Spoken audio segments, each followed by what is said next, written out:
We have two Houses of Parliament, the House of Commons and the House of Lords is the second chamber. The two chambers of Parliament? Well, the House of Commons is wholly elected. And the House of Lords are appointed. Is one of them elected into and one of it's in the family or something? I don't know. Is one supposed to initiate policy, the other supposed to rubber stamp it or object to it, as far as I know? I thought it was the same thing. The House of Commons is an elected body and the House of Lords isn't. One is like a judiciary branch and one is like a legislative branch. The core function of the House of Lords is to scrutinise legislation as it comes through, to comment on it, to criticise it where necessary, and from time to time to amend. We can't have the final say. We don't have that power.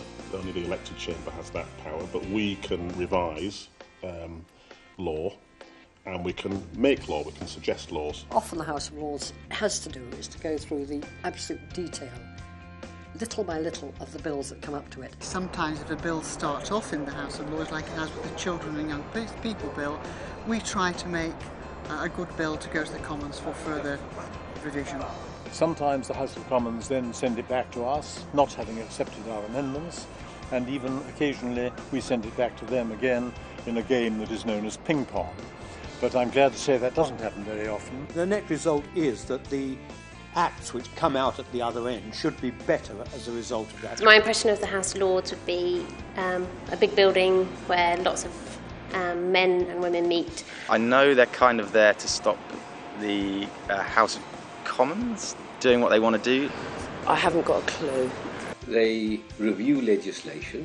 A group of very knowledgeable people. Well, they try to promote good things and they try to change the world, the country for the better. I think the great virtue of the House of Lords is the wide range of backgrounds that people come from. The House of Lords is an amazing sort of collection of independent experts, hack politicians, ex-cabinet ministers and bishops. It has a very large amount of expertise in very many different fields, whether it be in science or in medicine or in law or the arts or architecture or prison or child studies. There are people who are at the absolute top of their profession. Its membership tends to be part-time, people who still have an interest in another field of activity. Outside the chamber, as I said, I chair the Special Health Authority on Drugs, which takes up quite a bit of time. I'm currently chair of the London Youth Crime Prevention Board, and I'm also chair of the Stop and Search Advisory Community Panel. So there's a number of things I do that perhaps I wouldn't do if I wasn't called Lord Adibbo Ali.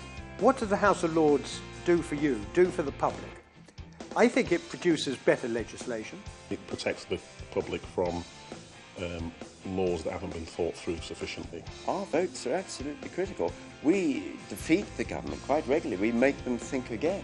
It's a check and balance. It's about ensuring that there are other people who are not just directly elected, but people who come to legislation with a sense of expertise can look at legislation and try and be a check and balance against where the government is going. Helping people to know this is their house, it belongs to them, it's part of their heritage, and they need to come and see and enjoy what happens here.